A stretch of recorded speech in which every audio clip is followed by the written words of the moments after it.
Assalamualaikum warahmatullahi wabarakatuh. Perkenalkan, nama saya Dava Nur Aulia dari kelas 101 absen 08. Di sini saya akan menjelaskan pelajaran PPKN bab 2. Selanjutnya bab 2, yaitu unit 1 pengenalan konstitusi dalam pengalaman hidup sehari-hari. Ada dua materi utama yang dibahas dalam bagian ini, yaitu Konstitusi UUD NRI tahun 1945 sebagai hukum dasar tertulis dan identifikasi pasal atau ayat dalam Konstitusi UUD NRI tahun 1945 yang terkait dengan kehidupan kita sehari-hari.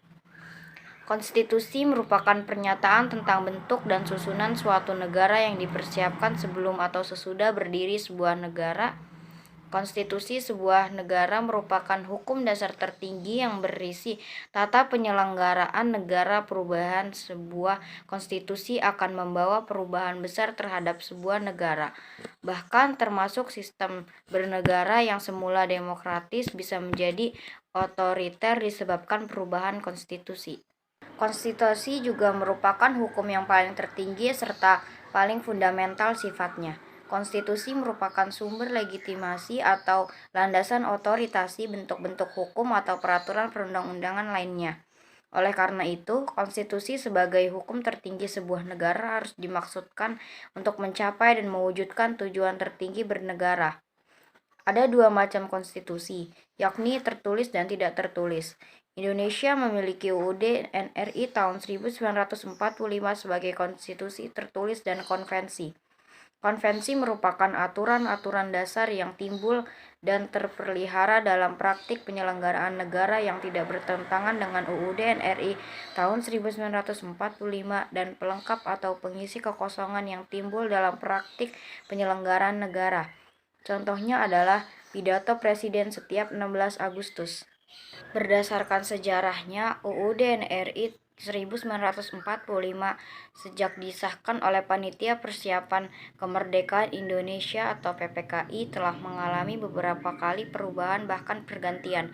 UUD NRI tahun 1945 untuk pertama kalinya diganti oleh Konstitusi Republik Indonesia Serikat pada 27 September 1949. Sejak tanggal 17 Agustus 1950, Konstitusi RIS 1945 diganti dengan UUDS tahun 1950. Pada 5 Juli 1959, Presiden mengeluarkan dekret yang menyatakan kembali ke UUD NRI tahun 1945 pertama atau hasil pengesahan dan penetapan PPKI. Dan pada tahun 1999 sampai 2002, tahun UUD NRI tahun 1945 mengalami perubahan sebanyak 4 kali.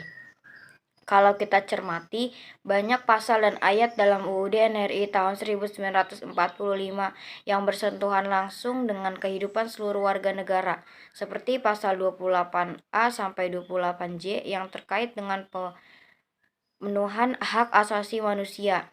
Pasal 29 tentang kebebasan dan perlindungan agama, pasal 31 dan 32 terkait dengan hak memperoleh pendidikan, serta pasal 33 dan 34 yang terkait dengan perekonomian nasional dan kesejahteraan sosial. Yaitu unit 2, pengenalan norma dalam kehidupan sehari-hari. Menurut Kamus Besar Bahasa Indonesia versi online, norma memiliki dua makna. Pertama, aturan atau ketentuan yang mengikat warga kelompok dalam masyarakat dipakai sebagai panduan, tatanan, dan pengendali tingkah laku yang sesuai dan berterima. Dalam pengertian ini, maka norma adalah sesuatu yang berlaku dan setiap warga harus menaatinya. Kedua, aturan, ukuran, atau kaidah yang dipakai sebagai tolak ukur untuk menilai atau memperbandingkan sesuatu. Norma diperlakukan agar interaksi antar manusia dapat berjalan dengan baik, saling menghormati, saling memberi, tolong-menolong dalam kebajikan, dan menyayangi. Norma merupakan kesepakatan sosial. Kisi-kisi kesepakatan sosial dapat bersumber dari manapun, dari ajaran agama, hubungan sosial, aturan kesusilaan, maupun hukum formal. Aturan main dalam norma terkadang rigid atau kaku, tetapi terkadang sangat fleksibel. Selanjutnya, bila konstitusi atau regulasi negara memiliki ganjaran atau reward dan hukuman atau punishment, demikian juga dengan norma. Dalam norma, yang melanggar akan mendapat hukuman dengan ketentuan yang telah disepakati anggota masyarakat. Hadiah dan hukuman dalam norma terkadang berupa pemberian dan sanksi sosial atau kultural, bukan pemberian material atau hukuman fisik. Ada pula norma yang tidak tertulis, seperti antar tetangga harus saling membantu bila ada kesulitan, antar warga tidak boleh melakukan aktivitas yang dapat mengganggu tetangga seperti membunyikan musik keras-keras dan lain sebagainya. Di lembaga pendidikan sekolah, tempat kita menuntut ilmu, ada pula aturan main yang tertulis, antara lain dalam bentuk tata tertib peserta didik dalam kelas. Yang tidak tertulis misalnya seperti peserta didik harus saling membantu bila ada kesulitan dan saling menghormati atas perbedaan. Selanjutnya yaitu unit 3, hubungan erat Pancasila dan UUD NRI tahun 1945. Pancasila menjadi sumber segala sumber hukum negara. Penempatan Pancasila sebagai sumber dari segala sumber hukum negara sesuai dengan pembentukan Undang-Undang Dasar Negara Republik Indonesia tahun 1945 alinea keempat. Berarti setiap materi muatan peraturan perundang-undangan tidak boleh bertentangan dengan nilai-nilai yang terkandung dalam Pancasila. Pancasila adalah titik temu seluruh warga negara Indonesia. Ia menjadi titik temu yang dapat menyatukan keberagaman bangsa Indonesia. Pancasila juga dapat menjadi asas tunggal dalam tatanan struktur dan kultur bangsa dan negara Indonesia. Oleh karena itu, persatuan Indonesia harus menghadirkan negara untuk melindungi segenap tumpah darah Indonesia. Negara harus hadir untuk mewujudkan keadilan sosial bagi seluruh rakyat Indonesia yang berdasar kepada kedaulatan masyarakat dalam permusyawaratan perwakilan. Di bawah Pancasila adalah UUD NRI tahun 1945. UUD NRI tahun 1945 selalu mendasar kepada Pancasila yang tertulis dalam pembukaan UUD NRI tahun 1945 beserta rangkaian cita-cita berbangsa dan bernegara. Hukum tata negara, tata pemerintahan, hubungan negara dengan warga negara yang diatur dalam UUD NRI tahun 1945 semua mendasar kepada 5 sila Pancasila. Menunjukkan beberapa pasal dalam UUD NRI tahun 1945 untuk menggambarkan pasal-pasal yang dirumuskan terkait erat dengan 5 sila Pancasila yang terkandung dalam pembukaan UUD NRI tahun 1945. Pasal 29 UUD NRI tahun 1945 merupakan salah satu terjemahan dari sekaligus upaya pelaksanaan sila pertama, yaitu ketuhanan yang Maha Esa.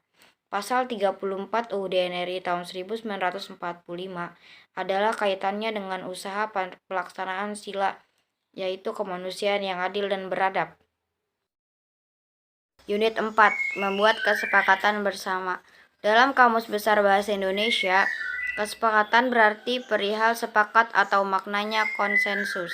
Sedangkan makna konsensus adalah kesepakatan kata atau permufakatan bersama atau mengenai pendapat, pendirian, dan sebagainya yang dicapai melalui kebulatan suara. Kesepakatan bersama juga terkait dengan negosiasi. Kamus Besar Bahasa Indonesia mengidentifikasi negosiasi sebagai 1. Proses tawar-menawar dalam jalan berunding guna mencapai kesepakatan bersama antar satu pihak atau kelompok atau organisasi dan pihak kelompok atau organisasi yang lain. 2. Penyelesaian sengketa secara damai melalui perundingan antara pihak yang bersengketa. Kesepakatan bersama dapat dikaitkan dengan interaksi sosial. Interaksi sosial merupakan proses penyesuaian di antara unsur-unsur yang saling berbeda dalam kehidupan masyarakat sehingga menghasilkan pola kehidupan masyarakat yang memiliki keserasian fungsi. Interaksi sosial diperlukan agar masyarakat tidak bubar meskipun menghadapi berbagai tantangan, baik berupa tantangan fisik maupun konflik yang terjadi secara sosial budaya. Dalam interaksi sosial, kesepakatan bersama mewujud dalam bentuk asimilasi atau pembauran kebudayaan dan akulturasi atau penerimaan sebagai unsur asing. Antara Pancasila, UUD NRI tahun 1945, dan kesepakatan bersama dalam kehidupan sosial, semua memerlukan komitmen untuk dilaksanakan atau ditaati. Pelanggaran atas kesepakatan formal kenegaraan dalam Pancasila dan UUD NRI tahun 1945 atau peraturan perundang-undangan yang lain akan menyebabkan tatanan kehidupan bernegara tidak dapat mencapai idealita yang diharapkan bersama. Demikian pula kesepakatan bersama tidak mengindahkan aturan bersama dalam interaksi sosial ini akan membuat hubungan kemasyarakatan menjadi tidak harmonis dan kemungkinan terjadi konflik sosial. Dalam membuat norma dalam masyarakat atau dalam lembaga pendidikan selalu diasumsikan berangkat dari kesepakatan bersama. Diandaikan ada sebuah partisipasi yang aktif dari anggota masyarakat atau sivitas akademia dalam lembaga pendidikan dengan partisipasi, maka diharapkan sebuah norma akan lebih baik dan dapat diterapkan lebih efektif. Unit 5. Produk dan hierarki perundang-undangan. Kita memiliki Undang-Undang Nomor 12 Tahun 2011 tentang pembentukan peraturan perundang-undangan. Berdasarkan kepada Pasal 7 Ayat 1 Undang-Undang Nomor 12 Tahun 2011 berikut adalah jenis dan hierarki peraturan perundang-undangan yang berlaku di Indonesia, yaitu 1. Undang-Undang Dasar Negara Republik Indonesia tahun 1945. 2. Ketetapan Majelis Permusyawaratan Rakyat. 3. Undang-undang atau peraturan pemerintah pengganti undang-undang. 4. Peraturan pemerintah. 5. Peraturan presiden. 6. Peraturan daerah provinsi. 7. Peraturan daerah kabupaten atau kota. Selain 7 peraturan perundang-undangan di atas, Pasal 8 UU Nomor 12 Tahun 2011 tentang pembentukan peraturan perundang-undangan juga mengakui jenis perundang-undangan yang lainnya, yakni mencakup peraturan yang ditetapkan oleh Majelis Permusyawaratan Rakyat, Dewan Perwakilan Rakyat, Dewan Perwakilan Mahkamah Agung, Mahkamah Konstitusi, Badan Pemeriksa Keuangan, Komisi Yudisial, Bank Indonesia, menteri, badan, lembaga, atau komisi yang setingkat yang dibentuk dengan undang-undang atau pemerintah atas perintah undang-undang, Dewan Perwakilan Rakyat, daerah provinsi, gubernur, Dewan Perwakilan Rakyat daerah kabupaten atau kota, bupati atau wali kota, kepala desa atau setingkat. Unit 6. Hubungan antar perundang-undangan. Seharusnya masing-masing produk perundang-undangan dapat sinkron dan saling melengkapi, sehingga dapat menunjang pembangunan bangsa dan negara, seperti yang dicita-citakan dalam pembukaan UUD NRI tahun 1945. Namun, nyatanya ada sejumlah permasalahan mendasar dalam sistem peraturan perundang-undangan di Indonesia. Di antaranya, tidak sinkron antara perencanaan peraturan perundang-undangan atau pusat dan daerah dengan perencanaan dan kebijakan pembangunan. Bahkan, ada beberapa peraturan perundang-undangan yang menyimpang dari materi muatan yang seharusnya diatur. Tidak sinkron antara perencanaan pembangunan dan perencanaan legislasi dapat tergambar dalam dokumen perencanaan pembangunan dan dokumen perencanaan legislasi periode tahun 2015 sampai 2019. Dari perencanaan undang-undang dalam urusan RPJN atau Rencana Pembangunan Jangka Panjang Nasional 70 RUU tersebut, masih ada 12 RUU yang diusulkan oleh pemerintah dalam prolegnas yang berada di luar kerangka perencanaan pembangunan nasional. Terdapat 14 RUU yang masuk dalam RPJMN tetapi tidak masuk ke dalam prolegnas. Selain itu, ada banyak peraturan perundang-undangan seperti peraturan daerah atau Perda yang bahkan bertentangan dengan peraturan perundang-undangan di atasnya. Sinkronisasi atau harmonisasi antara produk perundang-undangan nasional dan daerah diperlukan sebagai satu kesatuan hukum yang saling mendukung, menjadi legitimasi dan arah bagi pembangunan Indonesia. Pembenahan kualitas perundang-undangan atau regulasi juga diperlukan agar mendukung pencapaian prioritas pembangunan Indonesia. Yang terakhir di bab 2 yaitu unit 7, menganalisis produk perundang-undangan. Bagaimana hubungan seharusnya antara Pancasila dan UUD NRI tahun 1945 dengan peraturan perundang-undangan yang lain? Beberapa hal berikut dapat menjadi pedoman dalam mencermati hubungan antara perundang-undangan. Pertama, tidak boleh bertentangan dengan Pancasila dan UUD NRI tahun 1945. Seluruh peraturan perundang-undangan di Indonesia harus merujuk kepada Pancasila dan UUD NRI tahun 1945. Tidak boleh mengabaikan apabila bertentangan.